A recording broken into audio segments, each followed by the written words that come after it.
Funding for the Hinckley Report is made possible in part by the George S. and Dolores Story Eccles Foundation and the Cleone Peterson Eccles Endowment Fund. Tonight on the Hinckley Report, Jon Huntsman Jr. breezes through his Senate hearing. Will his record of bipartisan support continue with the full Senate? President Trump's other nominees have faced stiff resistance. Will controversies over Russia complicate his confirmation? A leaked memo shows what might be in store for Utah's public lands. What could happen to our national monuments? And will there be political ramifications? The legislature meets in a special session to tackle homelessness. What was discussed? And how are state leaders working to resolve this crisis?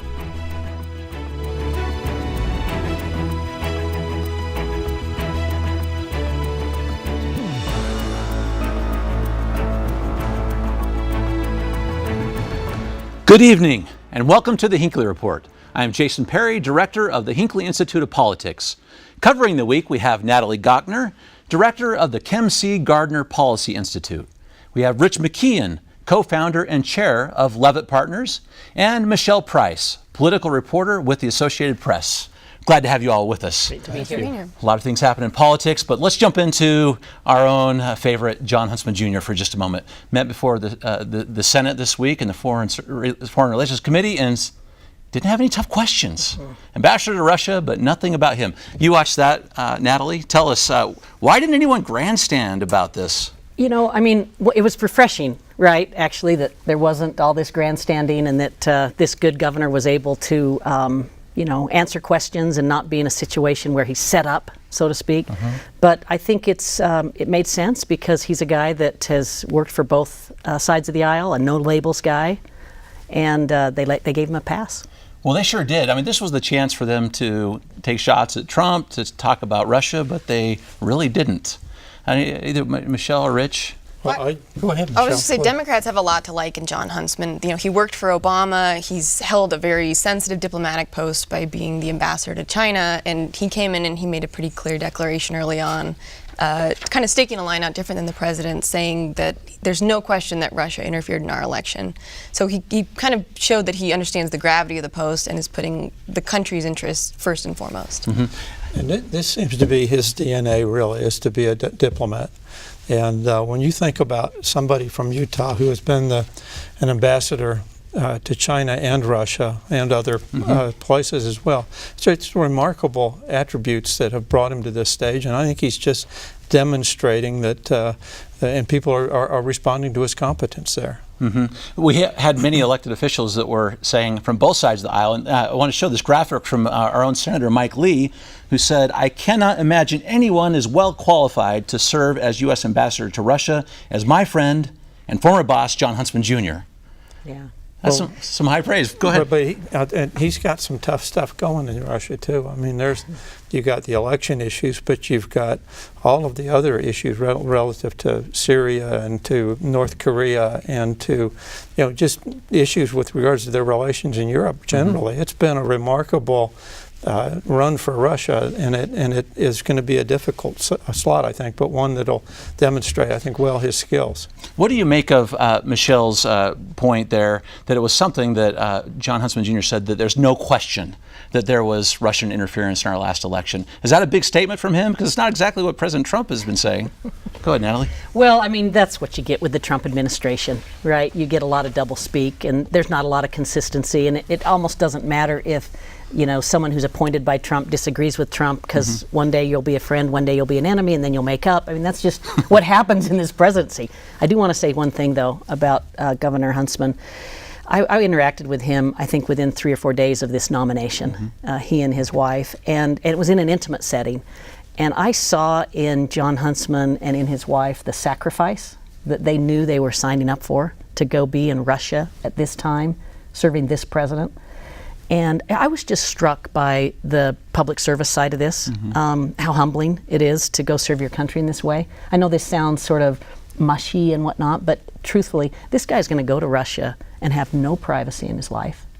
None, right? They're going to be knowing everything going on in that household and with his family and with his, social media or his emails and whatnot. And Rich, you've traveled a lot overseas on behalf of our country. I mean, am I right? this is high stakes stuff for him really right now. I think it is a big sacrifice. So, but again, I just reiterate, I think this is what he was built to do.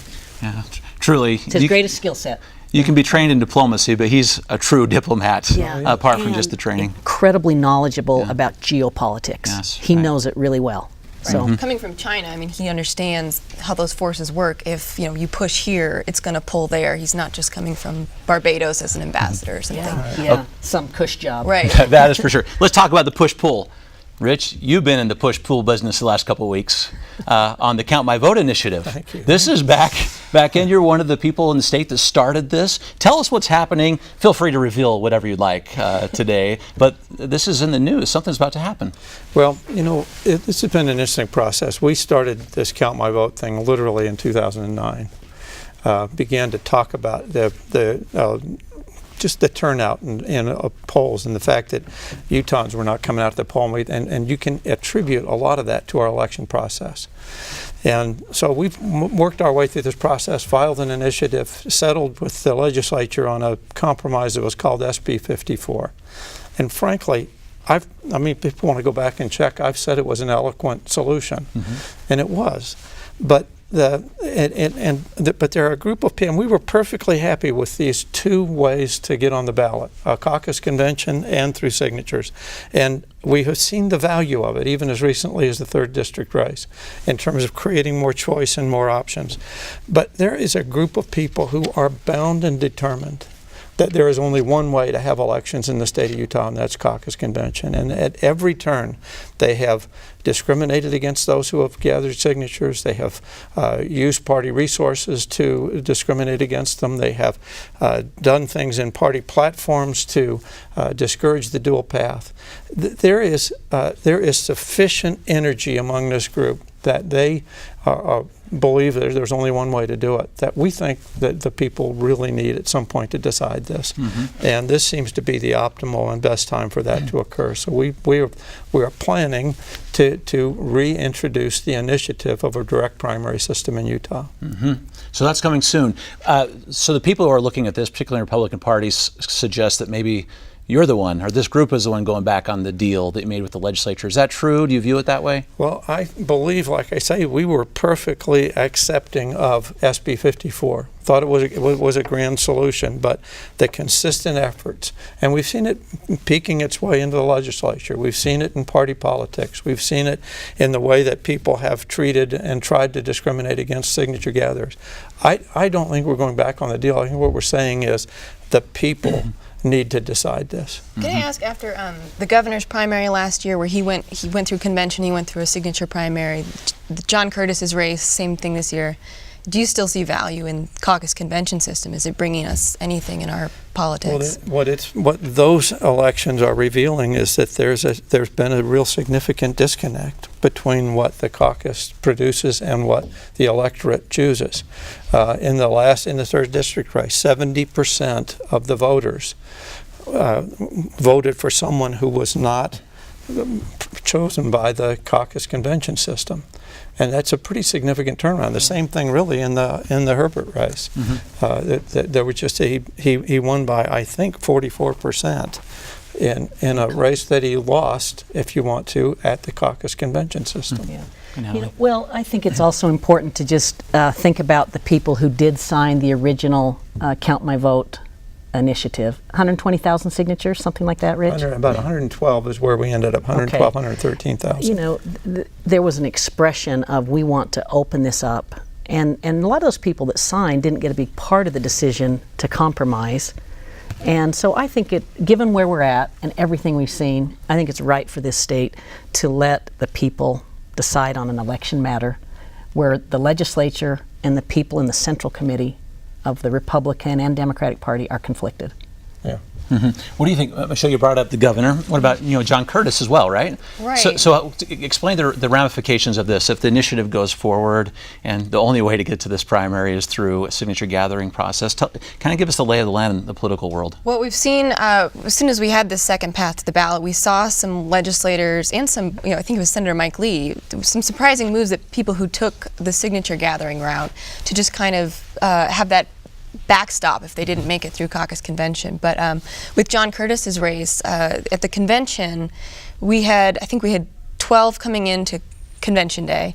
I think a lot of people thought Deidre Henderson would come out on top. And when Chris Herrod was the nominee, you saw a couple of legislators at the convention in shock because they didn't quite understand that the candidate that they thought was their candidate that would make it through was not who the delegates picked. So I think they've been doing a lot of soul searching since that time, trying to get a pulse of who the convention voters are, who the broader Republican Party voters are, and where to go forward here. And I'm just going to say, the Republican Party in that circumstance decided that they would reduce the threshold for a candidate get out without opposition to 50% so that they could handpick a single candidate. And this is inconsistent with the idea of creating more choice and more opportunity. There was a chance for them to have opened this up and literally put 2 people on the ballot. But instead, they chose to go kind of backwards there. Do you think that was kind of apart from the deal that you made as well? Is that showing that they're not really trying to make the compromise work? The lawsuits were that. Yeah. Well, I mean, with the pressure of the litigation has been a consistent pressure as well. Well, September 25th, right? That's the next court hearing, maybe the last one. Any sense of what people are looking for there, Natalie? I think count my vote will prevail.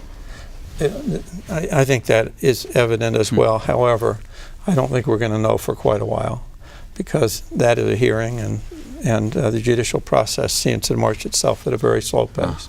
Maybe slower than your initiative pace. That's true. Okay, very interesting. Okay, let's switch gears for just a moment to another issue impacting all of Utah, and that's current discussions in Washington, D.C. about health care.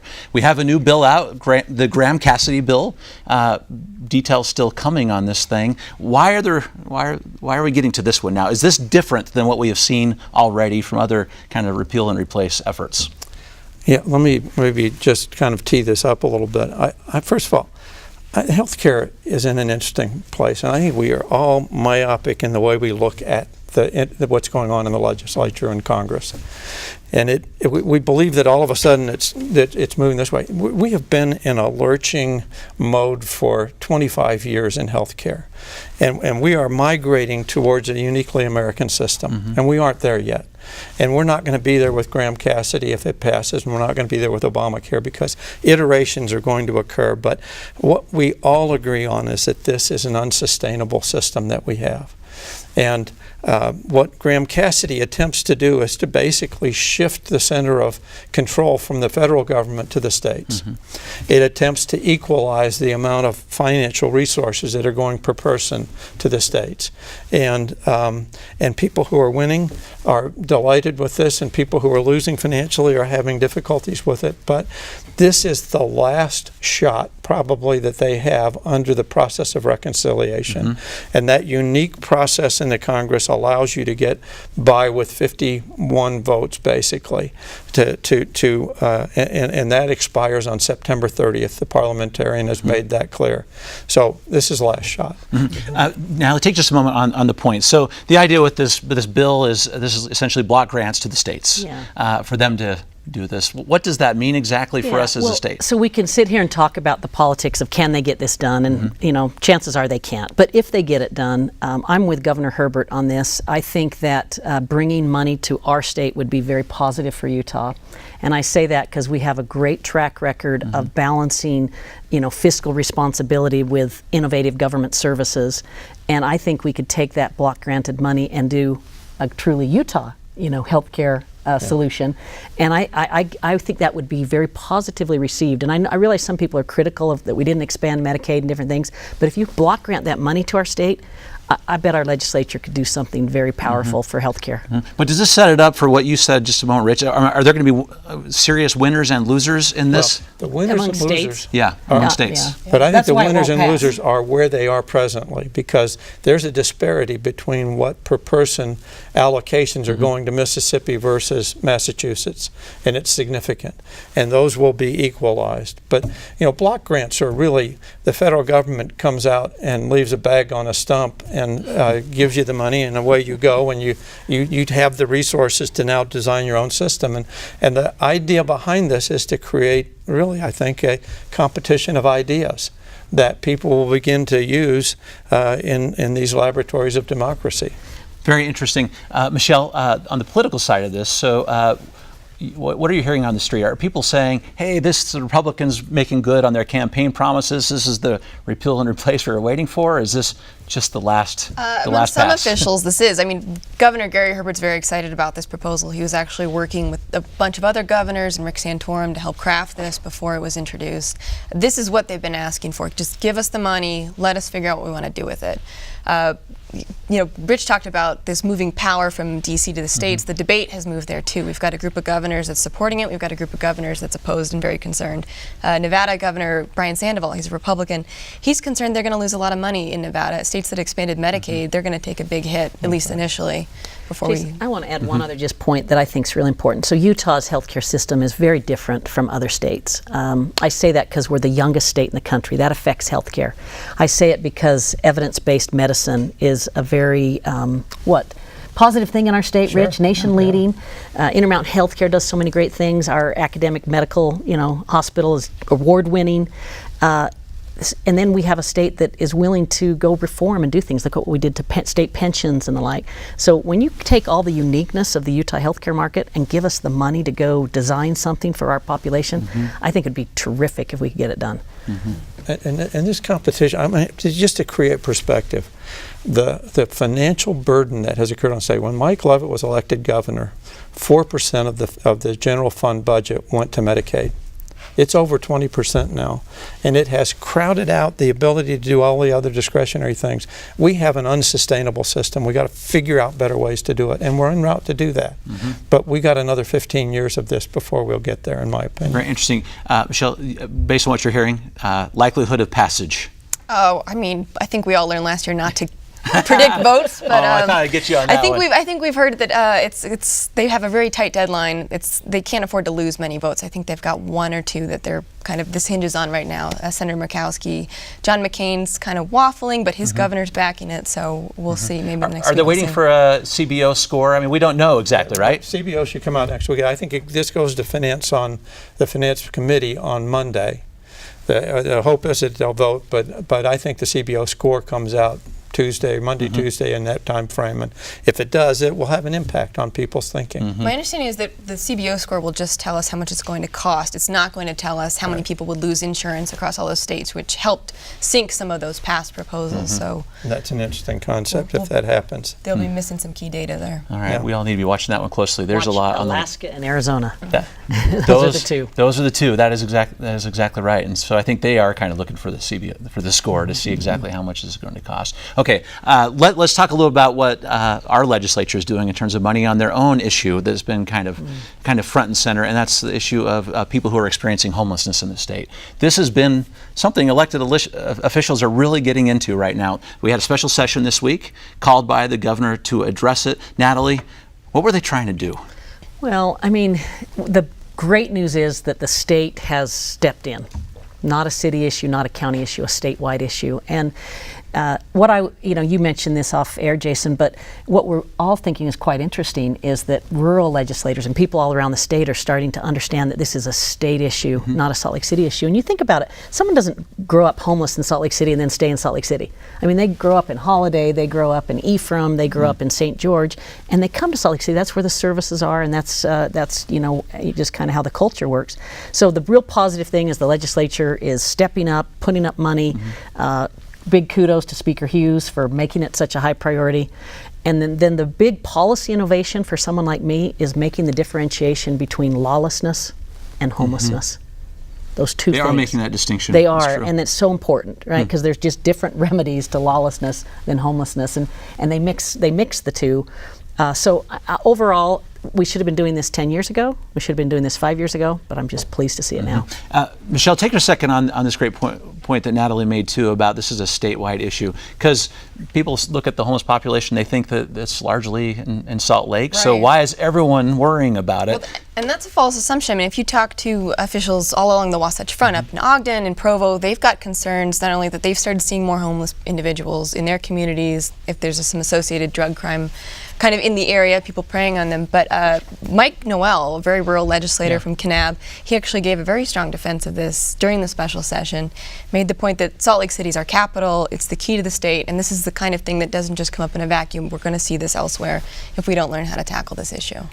You know, you just as an observer from the outside, because I've not been involved in this at all, but this is so interesting to watch from a policy perspective, because often policy evolves, and we're watching that happen before our eyes in a very interesting way, I think. And so usually it starts with a process. We're going to do enforcement, or we're going to do this, and it's one jurisdiction as opposed to another. And what we're watching between this is multi-jurisdictional issues coming to a strategy instead of to a process, and the evolution of a real way to tackle this issue and to deal with it in a way that seems really gratifying. Now, there's a long ways to go, and there's still a lot of jurisdictional conflicts, but there seems to be developing a consistency that's really quite remarkable to watch. And I think it's an interesting policy just to study from that standpoint. What do you make of this, Natalie? I mean, you study it, you see the economics of it too, but it really is kind of transcending party lines, this particular issue. You see everyone from Mayor McAdams, Mayor Biskupski, both Democrats with Speaker Hughes. You know, what I would say is when you see the problem that we got into around Rio Grande and that neighborhood, this was not a partisan issue. This was a human, suffering and public safety. I mean, it was so far beyond politics at the point it got to. So I'm optimistic. I think it's going to be very difficult, but I'm optimistic. How do you feel about the line that they're walking right now that you mentioned with lawlessness versus homelessness? Are they hitting it right? Yeah, there's going to be a lot of debate about that. But in my opinion, what we needed was action. And I didn't, it's nice. I work in, the University of Utah, and so you think of grades, A, B, C, D. I mean, maybe they're not getting an A, but they're certainly getting a B. And what we can't have is a D or an F. Okay. So I feel really good about where they're at. Okay, let's keep grading. All right. You like that? Let's do some grading. Let's keep grading. Well, let's talk about how Zinke and his office are doing. Secretary Zinke had a memo leaked, which seems to indicate that at least 10 monuments in the United States may be reduced, 2 in Utah. Michelle, tell us what happened there and some of the implications on Utah. Well, Bears Ears and Grand Staircase National Monument, I don't think it was surprising that the Secretary wants to shrink these. He's kind of made it clear that he thought that they were, abuses of the Antiquities Act, that they were overly large. What was striking about that memo was he didn't specify how much they should be shrunk. So he's kind of leaving it up to the president to make that determination. And he did ask the state and the county to submit their proposed map, kind of like a wish list of how they'd like to see it. So it seems like they're giving local officials a lot of deference there to kind of Well, we'll talk about that for a second, because the state submitted a map, which was a huge reduction in terms of that map. People are just saying that's kind of the administration showing they don't care about it very much, or that that's their true intentions. What do you make of that? Were they just asked to do that, or is that their... They were asked to do that. The Interior Secretary asked that of, I think, San Juan County, some of the other counties down south, and the governor's office. They drew up a couple maps. And again, it just seems like they're trusting the locals who know the area, but they're just trusting one side of the locals. They didn't ask the tribes for a map. So, if they adopt boundaries that are very close to that, you're going to see a lot of controversy, as we've seen throughout this whole process. So what are we going to see happen now? Because this is going to have impacts on the state for sure. In terms of kind of our outside perspective, Natalie, the way people view the state, maybe even our own administration on this, will this impact tourism, travel, our economics in any way? Interesting. I have to be careful what I say on this, because I have 2 millennial children and they disagree with me on this topic. And we always argue about it around the family table, dinner table. But listen, our tourism industry is large, it's resilient, it's performing, setting records in visitation, in tax revenue, in spending. I don't think this is so much an economic issue, for the tourism industry, or even a brand issue for our state. I realize that, outdoor retailers left, and we can talk more about that if you want. I think this is more an issue of our relationship with the federal government. And we're at war with them when it comes to public lands. Our state is, in ways. And I think it's completely unsatisfying, the situation we find ourselves in, where we have so much division and where we have these incredible landscapes that are the subject of politics too much. Rich and I worked for a gubernatorial administration that found out about the Grand Staircase designation in the New York Times, a sitting governor, and they designated it, in another state, sitting over the Grand Canyon. And it's just so unsatisfying where we find ourselves. We can preserve these lands, but we don't have to play these kinds of boundary games and, political games. And so I look for something completely different than where we stand. Well, I was just going to, I thought that the effort that Representatives Chaffetz and Bishop were involved in was a legitimate effort to try and bring together good faith discussion, and it collapsed with I think some self-interest on the various different parts as these often do. But we are so uniquely situated here with 72% of our state land being really owned by the federal government, and it's a unique Western problem that you wouldn't have happen in Virginia or some other place. It just doesn't exist because of that ownership disparity. Well, and I would say that what you want is to start working with the federal government, not against the federal government. I would very much be in favor of partnering, figuring this out. And I think the common ground in public land policy is in land exchanges. Taking things out of public hands that shouldn't be and taking things that should be in public hands and preserving them. It's interesting you mentioned the efforts that Congressman Chaffetz and Bishop made. I think there was some thinking that after the monument was made, if the president rolled back the monument, that we could continue on with that PLI that Representative Bishop was working on. But Chaffetz is gone now. Yeah. Representative Bishop's not going to run again, I think, after 2018. So there's only a small window of time before all that work they've put together kind of flies out the window. Okay, so go ahead. No. And of course, in all of this, balancing the interests of the tribes as well, and they are also talking about the lawsuit that's going to follow from this. Sure. All right, we'll follow this one very closely. And if you're doing the grades, nobody gets a good grade here. Okay, right? Nobody does. All right, we're gonna have to leave it with that, with the grade from Natalie Gochner. That's it for the Hinckley Report. For more political analysis and the news of the week, please check out our Hinckley Report web extra at www.kued.org/Hinckley Report. We'll be back next week. Thank you and good night.